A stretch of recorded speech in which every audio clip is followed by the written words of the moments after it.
Is Xabi Alonso Olano the problem of Real Madrid? Because where Real Madrid is currently is not a matter of laughter or anything. For me, I think Real Madrid has to have a lot of introspection, because this is a club that started the season very well, although they were not flying on all cylinders, but they were picking up the points on board. They were grinding results out, something that hitherto they were not doing under Ancelotti when the season started last season. There were some matches that they lost or they drew last season that this season. Beginning of the season, they won. The biggest of them all was when they played against FC Barcelona at the Estadio Santiago Bernabeu de Madrid, España. They won that game by 2-1. Last season, they lost that game by 4-0. So what some of the Madrid supporters thought was that there was improvement.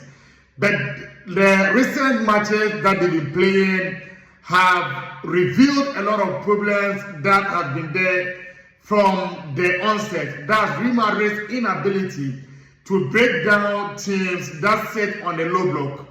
And when you look at the teams that Real Madrid have struggled to play this time around or this season, they've been teams that like to play on that low block. And whenever teams sit on low block, Real Madrid fail to break them down because they lack that player that will give them that penetrating pass that will break down those defenders, or somebody that will take the ball and go past through those defenders and create the chances.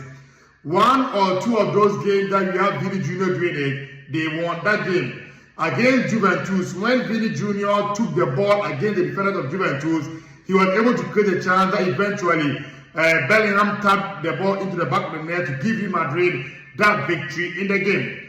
Against Getafe, it was Vini Jr. that came onto the game from the bench to create the magic that eventually led to Arda Güler passing the ball to Mbappe to get the eventual winner for Real Madrid.